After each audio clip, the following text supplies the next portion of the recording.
There's a photograph of Larry and I choking one another, and it looked like a moment in which he was going to take a swing. I said, "You're crazy. I'm not shooting no commercial with Larry." People always ask me who's the hardest player I've ever had to guard.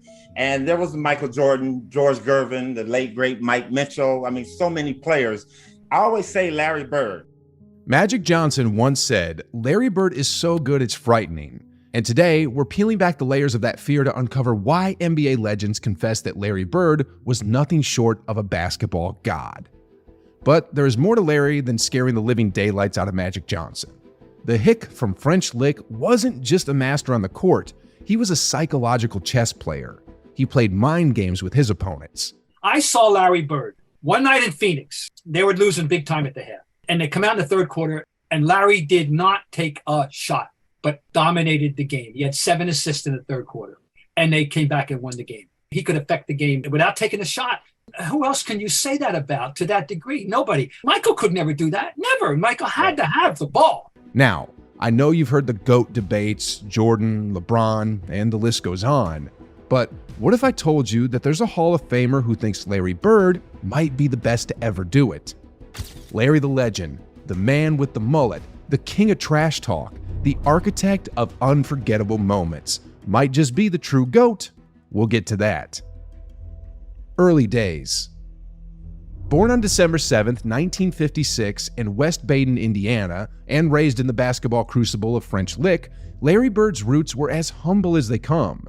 His high school stats read like video game stats: 31 points, 21 rebounds, and 4 assists per game. And no wonder he earned a scholarship to Indiana University. But life on a sprawling campus of 33,000 proved too overwhelming for the small-town kid. After less than a month, Bird found himself on a U-turn back to French Lick. Larry, at 17, was just a homesick kid navigating a sea of confusion. He later confessed, "The school was just too big. I was a homesick kid who was lost and broke." Bird decided to take a break from basketball and work for the municipality. He cut grass, painted benches, striped streets, and even drove a garbage truck. A far cry from the glitz of college hoops, but he wasn't done dreaming. He enrolled at a local junior college, briefly, before committing to Indiana State in 1975. His message to his garbage truck crew? "I'll be back, and I'll be the boss." But life threw him a curveball. In that same year, his father took his own life. It was a gut-wrenching blow that would have shattered most, but Bird found solace on the court. After taking a season off as a transfer, he scored more than 30 points per game in his first 2 years at Indiana State. As a junior, he earned All-American honors. Now, despite being a college sensation, Larry wasn't a shoo-in for the top NBA picks in 1978. Not first, not second, not even third. It took until the 6th pick for the Boston Celtics to roll the dice on Bird, hoping he'd sprinkle some of his Midas touch on the struggling franchise. Bird, armed with a 5-year, $3.25 million contract, entered Boston with skeptics questioning if he was worth the investment. Spoiler alert, he was. "No matter how good I am, I'm still just a hick from French Lick," he humbly declared. But those doubted him were swiftly silenced. In his rookie season, Bird orchestrated a Celtics revival.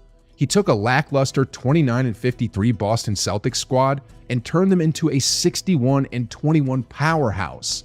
That's not a rookie season. That's a rookie resurrection.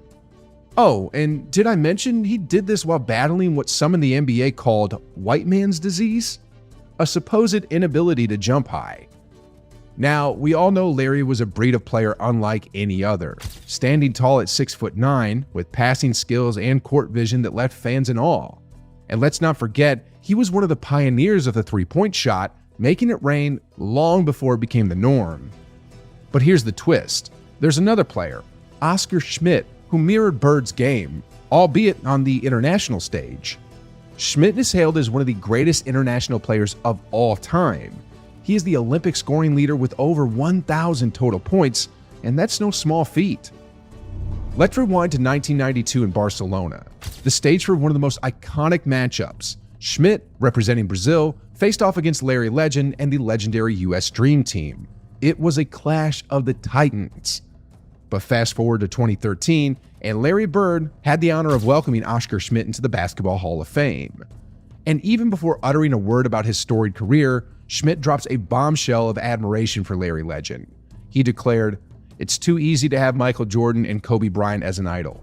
The guy flies around and does whatever he wants. It's too easy. My guy doesn't run, doesn't jump, and plays the best out of everybody else. He is here."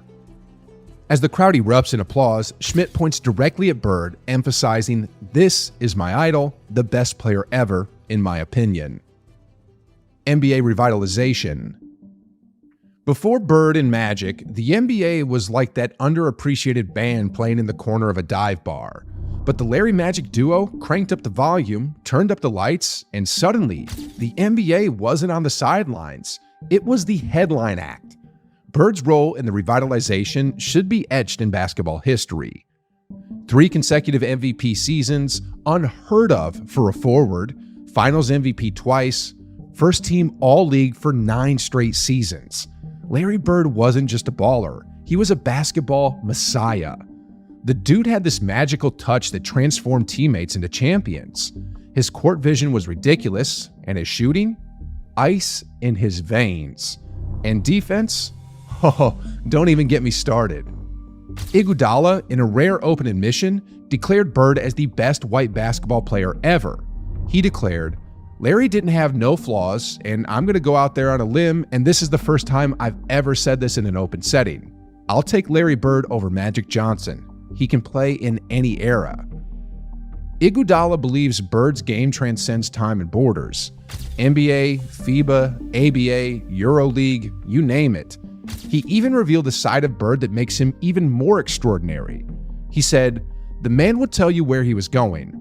I'm going here and then I'm stopping right there, that little logo right there. I'm stopping right there and I'm going to pull up." And he would do exactly that. When we talk about Larry Bird, we're talking about a player who terrorized opponents throughout the 80s. The man could dribble and pass like a point guard. But here's a gem from the Larry Bird archives that adds a touch of humor to his greatness. At the height of his dominance, when the media labeled him the Great White Hope, Bird found it disrespectful to be guarded by a fellow white player. Charles Barkley spilled the beans on the Dan Patrick Show, recounting a conversation with Bird mid-game. According to Sir Charles, Bird said, "Y'all got a white guy trying to guard me. That's disrespectful. There's not a white guy on the planet that can guard me." Classic Larry. Competition level. From Isaiah Thomas's Pistons to Julius Erving's 76ers in the East to Magic's Lakers and Hakeem Olajuwon's Rockets in the finals, Bird battled and conquered the best of the best. It wasn't just about the Celtics as a team. Larry Bird's prowess stood out even among basketball titans. So Michael Jordan in the 80s, the best year that he had was he was the MVP of the league and the Defensive Player of the Year. I believe that was in 88. Yes. We 88.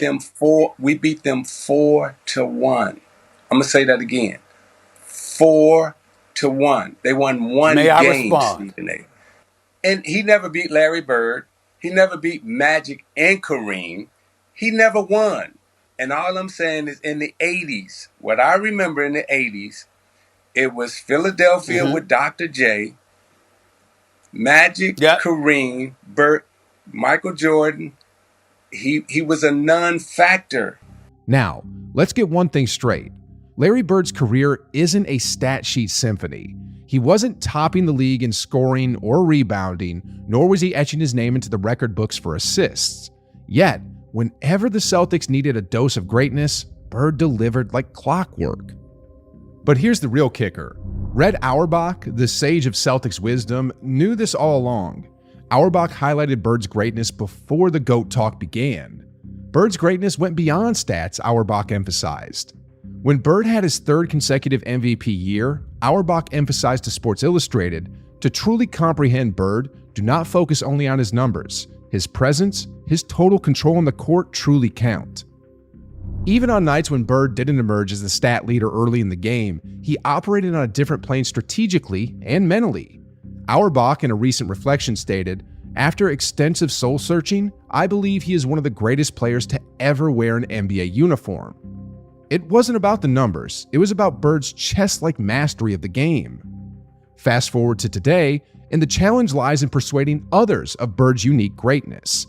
In an era enamored with stats, Bird's impact might be a tougher sell. People are fascinated by numbers, but Bird's greatness goes beyond that. Post-1986 era. Now, the tale takes a turn after the 1986 season. Bird faced a formidable adversary, a relentless back injury that lingered until the twilight of his career in 1992. Bird's resilience was tested in a battle, casting shadows on his performance. However, glimpses of his prime still flickered. Amidst adversity, Bird showcased flashes of brilliance that defined his greatness. Take, for instance, the classic shootout against Dominic Wilkins in the epic Game 7 of the 1988 Eastern Conference Finals.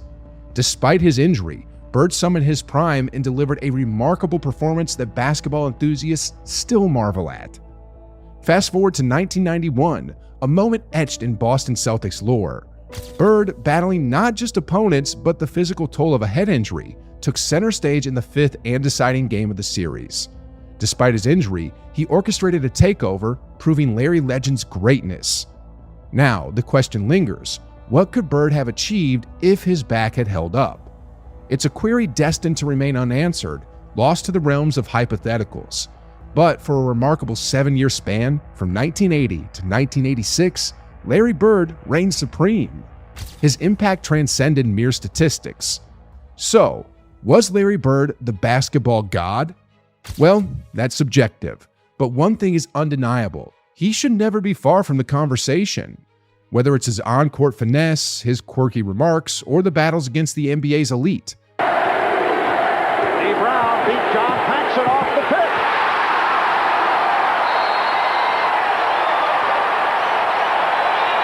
And the second overtime, and that will do it.